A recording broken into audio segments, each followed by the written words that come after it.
नमस्कार, मी शाहिद खेरटकर सह्याद्री समाचारमध्ये आपल्या सर्वांचं स्वागत करतो. पाहूयात एक विशेष बातमी.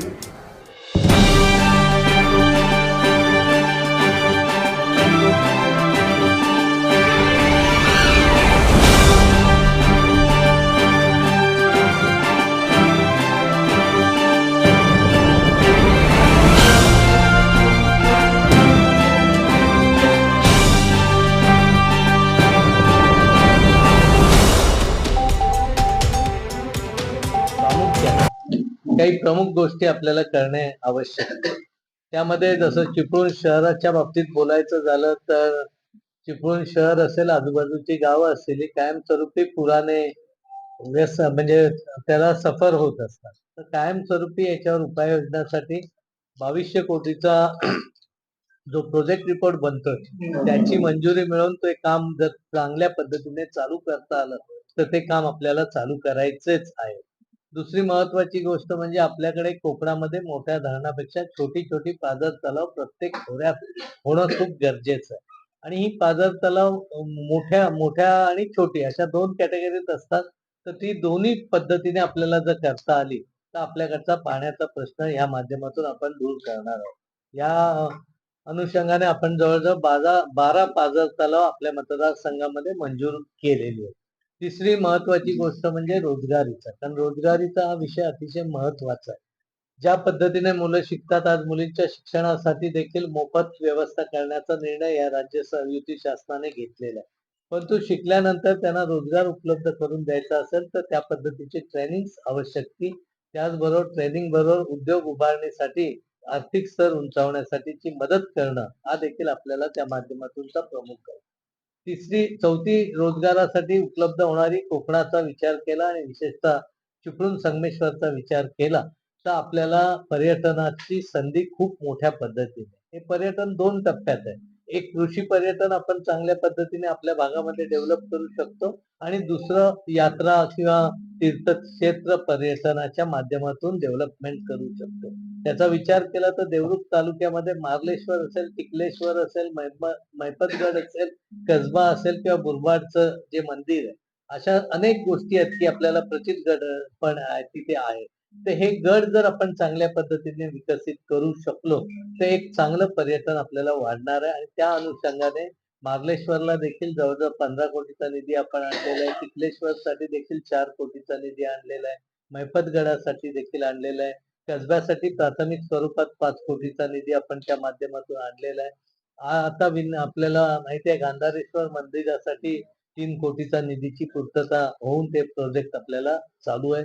गोळकोट किल्ल्यामध्ये देखील चांगल्या पद्धतीने काही तांत्रिक अडचणी आहेत त्या दूर केल्या तर तो किल्ल्याला पण आपल्याला चांगलं वैभव आणता येईल. म्हणजे जर पर्यटन वाढलं तर स्थानिक रोजगार त्या माध्यमातून निश्चितपणे वाढणार आहे. ज्या पद्धतीने आज सावर्डा आणि सावर्डा परिसरामध्ये शैक्षणिक दृष्ट्या अनेक कॉलेजेस, अनेक वेगवेगळ्या गोष्टी झाल्या, जसं की डेरवन कॉलेजचं MBBS कॉलेज असेल, पोस्ट ग्रॅज्युएशन असेल, स्पोर्ट्स कॉम्प्लेक्स असेल, ह्या आणि सह्याद्री शिक्षण संस्थेचे स्वर्गीय निकम साहेबांच्या माध्यमातून संस्था असेल, तिकडे चोरगे सरांच्या माध्यमातून त्यांची शिक्षण संस्था असेल, ह्या राजाराम शिंदेच्या माध्यमातून त्यांची संस्था असेल, रवींद्र मानेन साहेबांच्या माध्यमातून किंवा बने साहेबांच्या माध्यमातून असेल, तर ह्या सगळ्यामुळे ही जर वाढवता आली अजून चांगल्या पद्धतीने तर तिथे देखील चांगली रोजगाराची संधी निर्माण होते आणि त्या परिसराला पण त्याचा विकास करता येतो. त्यामुळे ग्रामीण पर्यटन, शैक्षणिक चांगल्या पद्धतीने वाढ करणं आणि व्यवसाय वाढीला चांगली चालना देणं हे देखील माझं प्रमुख उद्देश आहे. या सगळ्यामध्ये आरोग्य यंत्रणा कोकणामध्ये विचार केला तर कम्पॅरेटिव्हली बाकीच्या मानाने आपल्याकडे थोडी कमी आहे. तर ही यंत्रणा वाढवून ट्रॉमा केअर संगमेश्वरचं असेल, आपलं ट्रॉमा केअर कामठ्याचं असेल, ह्यांना जर चांगल्या पद्धतीने अजून अजून चांगला निधी, म्हणजे पहिल्या टप्प्यात निधी मिळाला नाही असं नाही, पण तो एक चांगला निधी मिळाला आणि त्या पद्धतीचं काम आपल्याला ह्या आरोग्यामध्ये चांगलं करता येईल. आज आपल्याला माहिती आहे चिपळूण शहरामध्ये आपण म्हणजे तळ्यांचं शहर म्हणून एकेकाळी ओळखत होतं. आज ती तळी बरीचशी कमी झाली, पण जी आहेत ती तळी, जसं नारायण तलाव आहे, त्याचबरोबर आपलं विरेश्वर तलाव आहे, ही तलाव रामतीर्थ आहे, रामतीर्थाला पण चांगल्या पद्धतीचा निधी आपण तिथून आणतो. ही तलाव विकसित होणं वेगवेगळी छोटी गार्डन्स विकसित होणं, चांगल्या पद्धतीचे रोड बाइंडिंगचं काम होऊन रोड रुंदीकरण होणं आणि इंडस्ट्रीमध्ये MIDC मध्ये आपण मोठी इंडस्ट्री खूप मोठी येईल लगेच अशी अपेक्षेपेक्षा जी जागा आहे, खेर्डी असेल, खरपोली असेल, या जागेवर छोटे छोटे बेस ॲग्रो बेस इंडस्ट्री आणणं हा देखील त्याचा एक खूप चांगला पर्याय आहे. जसं की आपल्याकडे ह्याला अलोऱ्याला शासकीय जमीन पडू नये, त्या जमिनीमध्ये काही प्रोजेक्ट वेगळे आणता येतील. जसं NDRF साठी आपण प्रयत्न केले, परंतु ते प्रयत्न थोडेसे अपुरे पडले जरी असले, तरी एखादा स्टेट लेवल किंवा नॅशनल लेवलचा स्पोर्ट्स कॉम्प्लेक्स जर आपण त्या जागेमध्ये विकसित करू शकलो, तर आपल्याला तिथे एक चांगलं पर्याय त्या जागेचा वापरात देखील येईल. कारण आता ती जागा पडून असल्यामुळे खूप त्याचा हे होतं. मी देखील पुढच्या वर्षापासून इंडोर अकॅडमी, स्पोर्ट्स अकॅडमी ठरवत्या इथं चालू करणार आहे. अशोक शिंदे असतील किंवा धनराज पिल्ले यांची मदत घेऊन आपण त्या गोष्टी करतोय. कारण आज आपल्या कबड्डी खेळणाऱ्या मुलांना जर प्रशिक्षणाला जायचं असेल, तर बारामती म्हणा किंवा मुंबई म्हणा किंवा ठाणा म्हणा, इथं जाणं, तिथं राहणं, तिथला खर्च या सगळ्या गोष्टी अवघड होतात. त्यामुळे खो खो असेल, व्हॉलीबॉल असेल, कबड्डी असेल, आज आपण तिथं क्रिकेटचं चंद्रकांत पंडित यांच्या माध्यमातून सहकार्यातून समीर दिघे जो आपला मित्र आहे त्याच्याही एक चांगल्या आणि बाकी काही आपली टीम आहे, कोळी वगैरे हे सहकारी.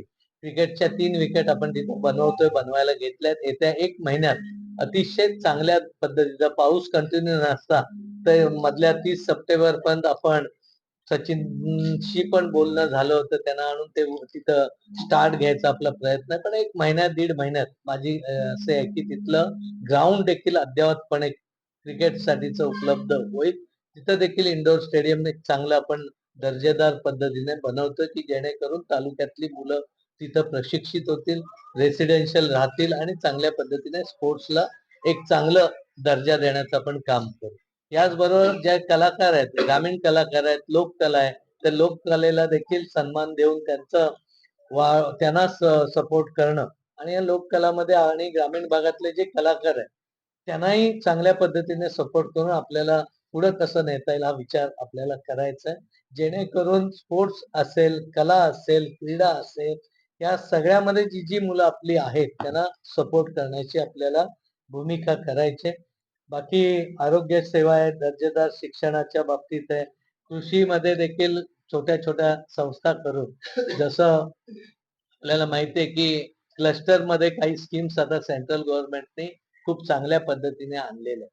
त्याचं देखील इम्प्लिमेंटेशन करणं ही माझी भूमिका आहे. मी ट्रायल बेसवर काकोडकर सरांच्या मार्गदर्शनाखाली माझी मुलगी सई एमटेक झाली ती ICT ला.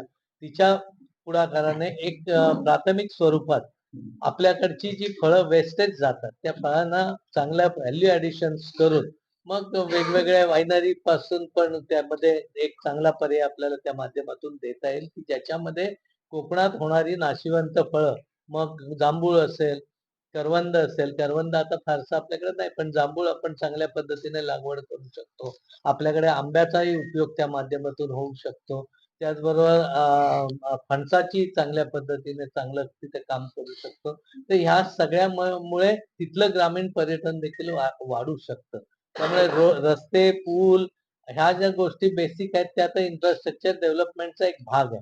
आणि हे सगळं करत असताना पर्यटन हाच आपल्याकडे एक कायापालट करणार आहे आणि पर्यटन करत असताना कृषीवर आधारित पर्यटन असेल तर ती येणारी लोक त्याच घरात नाश्त्याची भाजी असेल, कोलिंब भाकरी असेल किंवा पिठलं भात भाकरी असेल किंवा वेगवेगळ्या स्थानिक जे आपलं महत्व आहे त्या ज्या नष्ट होणाऱ्या गोष्टी आहेत त्या तिथं वापरून चांगलं तेच खाद्य कसं वापरतील. कारण हे जे येणारे कृषीचे लोक येणारे पर्यटक आहेत त्यांनी चायनीज खावं ही आपली अपेक्षा नाही. त्यांनी त्या त्या गावातलं जे अन्न आहे तेच त्यांना खायला मिळालं पाहिजे. आणि ह्याच बरोबरीने आपण एक वेलनेस सेंटर देखील चांगल्या पद्धतीने ऍग्रीकल्चर बेस करू शकतो, की ज्यामध्ये सगळ्या गोष्टी पण करता येतात.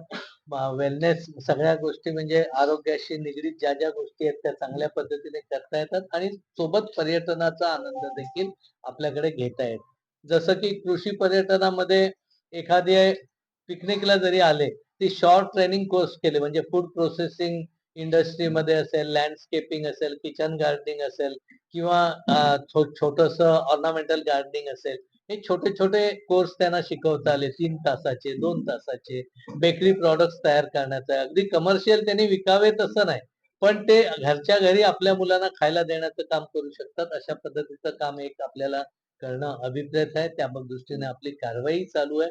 दुसरी महत्वाची गोष्ट म्हणजे एमपीएससी स्पर्धा परीक्षेला ज्या पद्धतीने सपोर्ट देणं गरजेचं होतं, ह्याच्यात देण्यासाठी देखील आपण चिपळूणला एक स्वतंत्र बिल्डिंग देखील बांधण्याचं काम पाग मध्ये केलेलं आहे. लवकरच तिथं ह्या संबंधीचे क्लासेस देखील आपण चालू करतो. जसं की इथे आपण सावर्ड्यामध्ये नीट असेल, जेईई सारखी परीक्षा आहेत. ते आमचे विजय चव्हाण म्हणून आमचा एक प्रोफेसर आहे. त्यांच्या माध्यमातून आपण त्या सगळ्यांचे ट्रेनिंग्स आणि त्या स्पर्धा परीक्षा निव्वळ 10,000 फी मध्ये, जी मुंबईमध्ये गेलात तर 3, 4, 5 लाख रुपये फी आहे. आणि आज आमच्या इथली लोकल मुलं 360, 70, 80 इतक्या मार्कापर्यंत जाऊ शकलेत. अजून जर डेव्हलप झालं सगळी सेंटर इथं आहे, चिपळूणला आहे, खेर्डीला आहे, देवरुखला आहे किंवा अन्य ठिकाणी अजून आपण डेव्हलप करू शकलो तर ग्रामीण भागातली मुलं इथल्या इथं राहून चांगल्या पद्धतीने पुढे शिकू शकतील, त्यांचा दर्जा चांगला होऊ शकेल. इंटरव्ह्यू मध्ये देखील त्यांना जर आपण ट्रेनिंग दिलं तर त्या पद्धतीचं काम आपल्याला निश्चितपणे करता येईल. आता आपण बघितलं की बारामतीचा विकास झाला, कम्युनिकेशन होत झालं नाही, तर आपण त्यांना तेच सांगणार आहे की ज्या पद्धतीने ती विकासाची व्याख्या आहे ती सगळ्या मतदारसंघात राबवण्याची भूमिका त्या दादांनी घेणार आहे आणि तो शब्द त्यांनी दिलेला आहे. कारण आपल्याला माहिती आहे 1 वर्षभराच्या कालावधीमध्ये अजितदादांच्या माध्यमातून मॅक्झिमम कामं करण्याचा मी प्रयत्न केलेला आहे. मग सावर्ड्याचा पाझर तलाव असेल, इतर काही गोष्टी असतील, या सगळ्या करण्याचा प्रयत्न आपण केला आहे. ह्या सगळ्या गोष्टी काही क्षणात होत नाही, कारण शेवटी पवन तलाव इतक्या दिवसानंतर आज डेव्हलपमेंटचं, गोळकोटचं ग्राउंड इतक्या वर्षानंतर डेव्हलपमेंट होतं, उत्ताडचं ग्राउंड इतक्या वर्षांनी डेव्हलप झालंय. आज ओपन जिम पण तिथं अनेक पद्धतीने होत आहे. चांगल्या व्यायामशाळा निर्माण करणं, आरोग्याचं चांगलं करणं, मुलांना चांगल्या पद्धतीने पुढे नेणं, या सगळ्या गोष्टी करणं गरजेचं आहे. आणि मला वाटतं देवरुख तालुका हा ग्रामीण पर्यटन आणि कृषी पर्यटनाला एक खूप मोठी उपलब्धी आणि संधी आहे, कारण तिथे खूप चांगल्या वेगवेगळ्या अजून गोष्टी आहेत. आपल्याकडे देखील चांगल्या पद्धतीने परशुराम मध्ये एंट्रन्स करायची जर केला चांगला आणि तिथून जर मतदारसंघातल्या ज्या ज्या पर्यटनाच्या गोष्टी आहेत त्याचा एक चांगला नकाशा दाखवला आपण, तर इथं आलेला माणूस किमान 2 दिवस आपल्या इथं राहील आणि इथंच राहून कोकणातली जी म्हणजे गणपतीपुळा असेल, मार्लेश्वर, बाकीची काही ठिकाणं आहेत ती इथं राहून बघून इथल्या इथं ह्या ऍक्टिव्हिटी मध्ये राहील, अशा पद्धतीने काम करण्याची निश्चितपणे माझी मनशा आहे. मार्गाचं आपल्याला माहिती आहे की जवळजवळ मी आणि पृथ्वीराज बाबा हा प्रश्न आम्ही सातत्याने मार्गी लावतोय, परंतु ज्या पद्धतीने अपेक्षित यश होतं ते तेवढं मिळालं नाही. त्याचं सर्वेक्षणाचं काम चालू आहे. सेंट्रल गव्हर्नमेंटच्या माध्यमातून लवकरात लवकर मार्गी लावण्याचा प्रयत्न करेन. त्याचबरोबर कुंडी घाट असेल, नायरी घाट असेल, हे फोडण्यासाठी 5-5 कोटीच्या निधी आपण तिथं दिलेला आहे सर्वेक्षणासाठी. परंतु मधला पीस 1-1.5-2 किलोमीटरचा असा आहे की जो फॉरेस्टशी निगडीत आहे. तो फॉरेस्टशी निगडीत असल्यामुळे काही परमिशन्स राहिल्यात, पण आता त्या बऱ्यापैकी झाल्यात. आता प्रॉपर डीपीआर वगैरे तयार होतं. नजीकच्या काळात रवींद्र चव्हाण साहेब आता बांधकाम मंत्री होते, त्यामुळे त्यांनी त्या सगळ्यामध्ये खूप मोठा फॉलोअपचं काम केलेलं, त्यामुळे तो जोडण्याचं काम जर झालं तर लवकर चांगल्या पद्धतीने.